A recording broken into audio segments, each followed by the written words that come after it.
안녕하세요. 나음 힐링센터 방태환 원장입니다.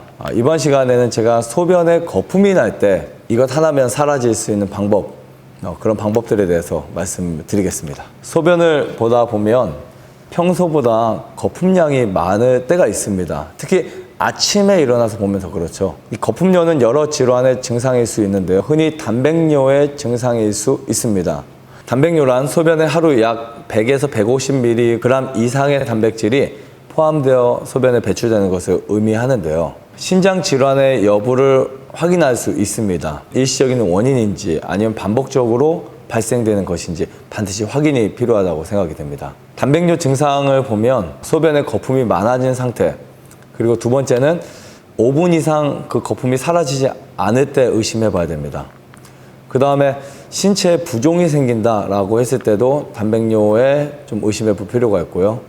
평소보다 피로감이 있다, 혹은 소변 보는 횟수가 증가한다, 혹은 배뇨 후에 시원한 느낌이 별로 없다, 아니면 소변의 냄새가 심해졌다, 혹은 소변의 색이 평소와 다르다, 그리고 또 몸무게가 갑자기 증가했다, 혹은 또 불면증이 생겼다, 이런 증상들이 있으면 좀 단백뇨에 대해서, 그리고 신장이 좋지 않은 부분에 대해서 염려를 할 필요가 있습니다. 단백뇨의 원인을 보면 일시적인 증상인 경우도 굉장히 많습니다. 음주나 격렬한 운동이나 아니면 평소보다 피곤한 경우나 강도 높은 운동을 하는 동안 신장으로 가는 혈액의 양이 급격히 줄어서 신장의 필터링 능력도 일시적으로 떨어질 수 있고요. 그리고 고기나 단백질을 과량 섭취했을 경우에도 있고요. 혈액 속에 너무 많은 단백질이 있는 경우 신장이 단백질을 걸러내는데 어려움이 발생해서 그런 경우도 있습니다.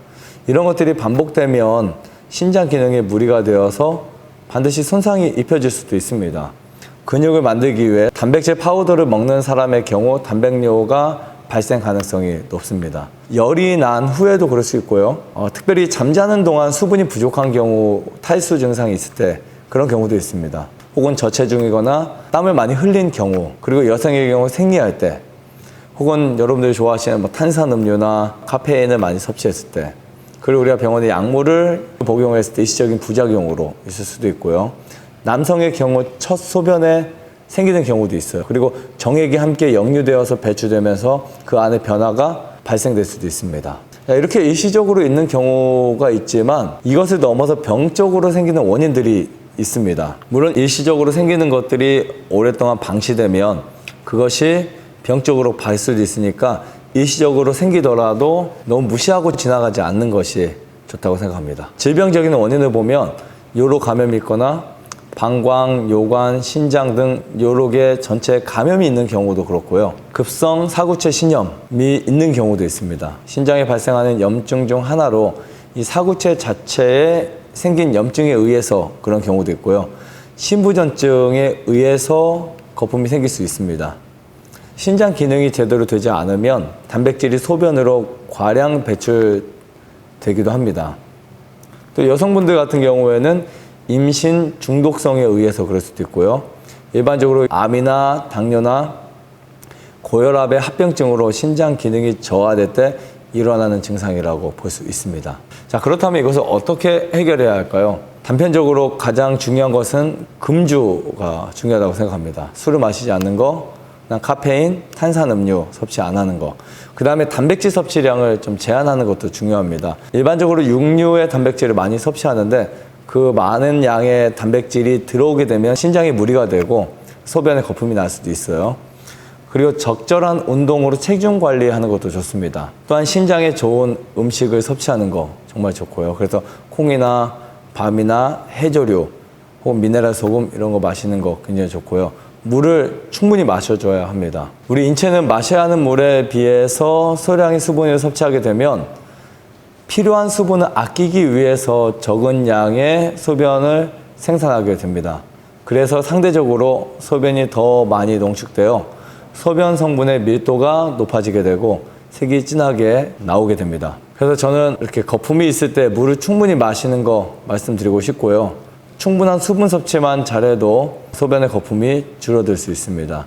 물은 우리 몸의 약 70%를 이루는데요. 신체의 균형을 유지하는 데 정말 중요합니다. 특히 물은 체내의 노폐물과 독소를 제거하는 역할을 하기도 하고요. 구체적으로 우리 몸의 각 부분을 돌아다니면서 산소를 운반하고 혈액순환과 신진대사를 원활하게 하는 역할을 하게 됩니다. 그런데 이때 미네랄이 풍부한 물을 마시면 면역력을 향상시킬 뿐만 아니라 체내 수분 섭취에도 도움이 큽니다. 특별히 물 분자가 작은 물들을 섭취하는 거 되게 좋은데요. 물 분자가 크면 세포 속의 흡수력이 떨어져서 몸 안에 흡수할 수 있는 능력이 저하됩니다. 그래서 나음 힐링센터에서도 사용하는 이 자화할수라는 이 물은 물 분자가 아주 작기 때문에 이 자력선이 물에 가해지면서 오염 물질이 있어서 커져 있던 이 클러스에서 오염 물질이 분리되면서 물 분자가 작아집니다. 물 본연의 작은 이 클러스의 모습이 된 것을 볼 수 있는데요. 물의 분자가 작아지면 세포에서 물을 통과시키는 아쿠아포린으로 통과가 용이해져서 몸이 수분을 섭취할 때 체내 흡수량이 증가됩니다. 자, 그래서 몸속의 질병이 완화되고 몸에 빨리 흡수가 되어서 노폐물을 빠르게 배출되도록 도와주는 역할을 합니다. 그래서 미지근한 물을 본인의 체중에 맞춰서 충분히 마셔준다면 소변이 거품이 날 때 또 어떤 거품이 나는 그 일시적인 어떤 문제나 혹은 질병적인 원인까지도 시간이 지나면 해결될 수 있지 않을까 이런 생각을 하게 됩니다. 여러분들의 몸을 꼭 지키셔서 어떤 증상을 통해서 몸을 잘 관리할 수 있게 되기를 바라면서 마치겠습니다. 감사합니다. 좋아요, 구독, 안내자전 눌러주세요. 눌러주세요.